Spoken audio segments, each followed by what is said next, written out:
Hello, and welcome to the Theological Family Ministry Podcast, a podcast for parents as well as children and youth ministry leaders. We are dedicated to showing how theological study and biblical application relate to the discipleship of children and youth. As always, we're hosted by Pastor Ben Palaz, the pastor of Family and Children's Discipleship at Curtis Baptist Church in Augusta, Georgia, and Tony Trussoni, the family and student pastor at Faith Family Church in Finksburg, Maryland. This is part two of a two-part interview with Simon Camilleri, the Australian Renaissance man that we've had the privilege of hosting on the podcast before. And in part one, we asked Simon about abortion, and he defends life beginning at conception from the Bible, works out some theological implications of that. And so if you missed that, you'll want to go back and hear Simon's thoughts on that. Simon is working to promote life in Australia, and in this segment here that you're about to hear, Simon delves into the practicalities of how families and churches can help cultivate a culture of life and how following Jesus factors into all of that. And so we hope this is helpful for you as you think through that and as you minister to your own family and families that are in your orbit of influence. Enjoy. Is this really mainly about changing laws? Is this really just kind of a legislative issue, abortion? Yeah, I wouldn't. No, I definitely don't think so. In fact, I think it's probably counterproductive if all we ever do is change laws. And, if we want to reflect on things that could have been done better in the last 4 years, is that there seems like there was a big push to make sure we got these laws through, some pro-life laws in some states, and talking in America. But now it's just a change of guard and things are just, I think if all you do is do it legislatively and you don't address the culture, then all that happens is the next person in power will just change it back, and change things around in the other direction. And I do think that legislation is important. I think legislation does reflect, like we were talking about before, how they were acknowledging that, if we brought in this law, it would say something about the child in the womb. It would sort of declare a certain humanity. So I actually do think legislation has the power to do that it does change culture. But I generally think that, as I've heard Ben Shapiro talk about a lot, he talked about how actually legislation comes after culture. The culture changes first and legislation follows it, rather than so much legislation changing culture. I think there's three prongs to what we need to do, and it's often, I've heard it summarized with the idea that abortion needs to be not only illegal but also unnecessary and unthinkable. Illegal means you do restrict abortion clinics and you bring regulation into it. But the idea of it being unnecessary addresses the issues of why people are getting abortions, and especially issues like supporting crisis pregnancy centres and, making it possible. I'd hate for any woman to feel like they had to get an abortion. And often the pro-choice argument points to factors like poverty and terrible situations as a reason why we need abortion. And I would go, well, those things are the things that need to be addressed so that we don't need abortion, especially for women who would prefer not to have an abortion, to give them as much choice as possible. And then the last one is unthinkable. And I think that's a harder one to do, but possibly the most necessary. And that's a change of realizing what's changed in our culture, in terms of the way we view human beings.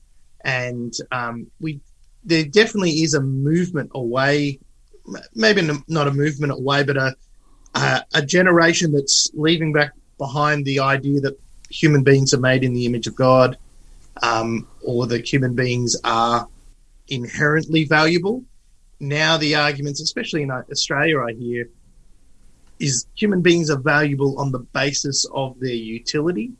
And this is a big movement behind the big driving force behind the euthanasia argument is, people want to die with dignity because you have no dignity if you've lost, you've got a disease, or if you lost control of certain bodily functions or things like that.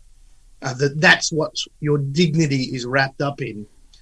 We've lost the idea that you have dignity whether or not, even if you have dementia, you have dignity if you have a disability.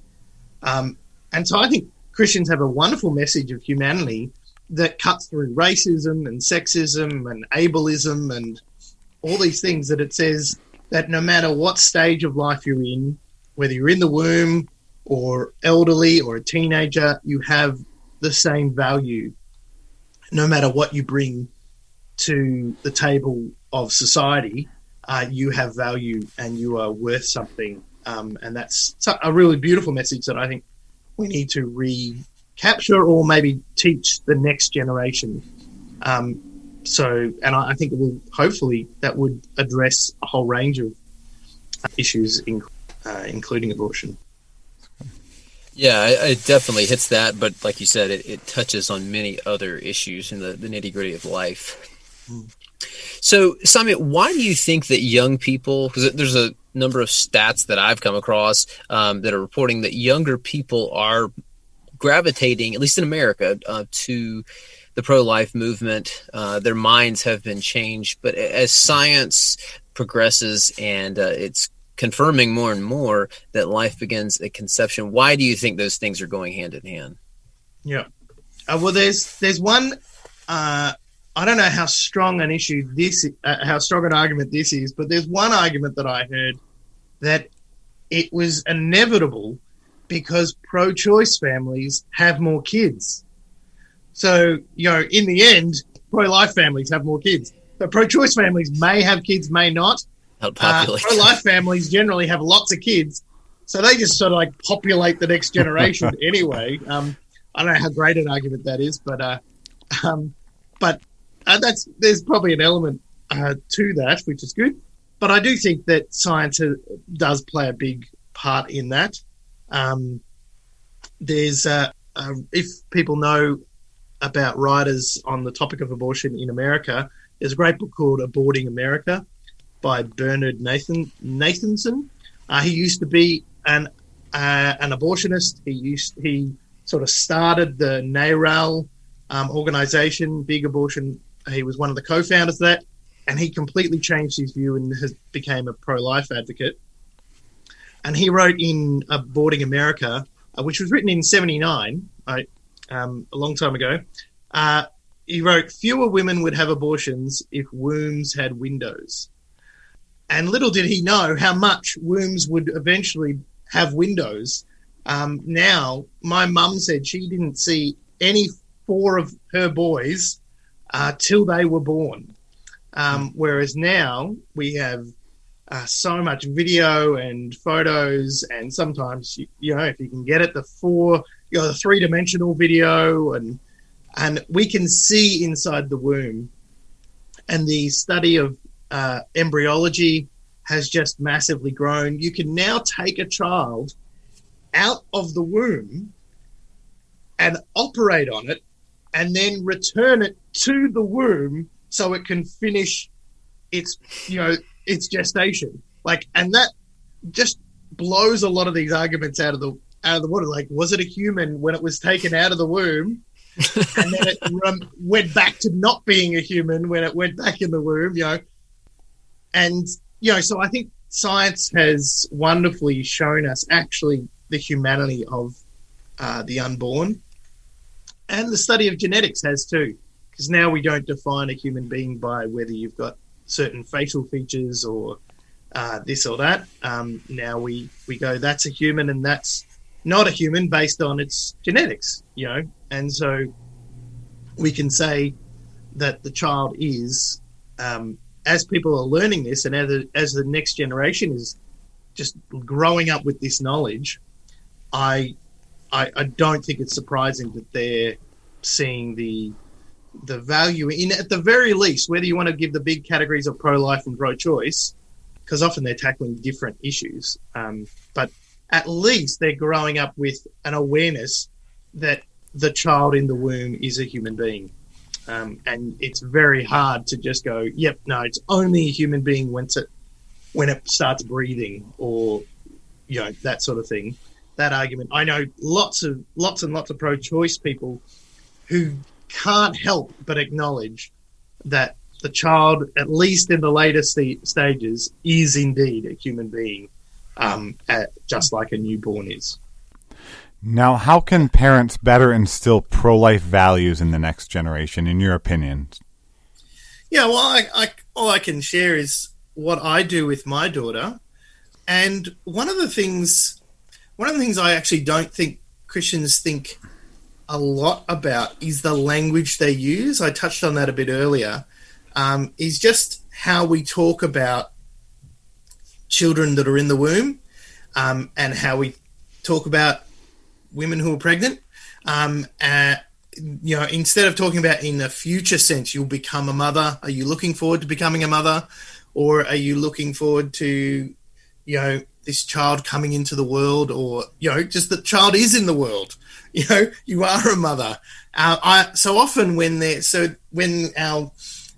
my daughter's aunties are pregnant, I would often make a joke going, there's 5 people in the room, Dorothy, and including the child in the womb, always making sure that the child in the womb is acknowledged as a fellow human being there and then, and talking about that with your children so they've got that mentally. And another thing I've done is I'm lucky enough to have a video of my daughter Dorothy at 20 weeks with her moving around in the womb, and it's very beautiful. And so showing that to her is fascinating, and showing her, now kids are growing up with ridiculous, their whole life is documented. My daughter can know that, see a video of her taking her first steps, we never had that sort of things for our childhood. Maybe you'd have the old sort of reel, or the faded photo of you as a little kid that you'd laugh at. But now it's so documented, our lives. So part of the joy of that is that you can actually teach your children about development, and you can go, that was you when you were a baby, and this was you when you were in mummy's womb, and you can show a picture of the full, their full-bellied mother, and say, that's you there. And so I think that's actually really powerful with them growing up just with that idea, even if they have no concept of the issue of abortion. When they come up to that issue of abortion one day, they'll have in the framework that this is a human being, and we have to grapple with how do we respond to this situation, whether it's a friend contemplating abortion or whatever, but with the factor that this is a child in the womb. I think you teach also your children that all people are made in God's image, and that reflects how we treat all people, no matter what they look like. This is a great, important lesson to teach our kids anyway, as they go to school and see kids who are different, that we treat all children, everyone with love, and teach them that sort of common humanity that we all have. And another thing which I was reflecting on, one of the biggest drivers of the pro-choice movement is not, as we all know, it's not them arguing that the child in the womb is not human, but the big focus is bodily autonomy, is the idea that we have the right to do whatever we want with our body, and it's my body, my choice. And that's the biggest driving force. And I think as Christians, we need to make sure that we don't raise our kids with that mindset, with the mindset of, it's my life, I do what I want, I get to choose, and a focus on the idea of focusing on my rights. And I think there's maybe a bigger challenge in the States, where defending rights is a real American value, right? The right to freedom, the right to autonomy is a very, strongly held value.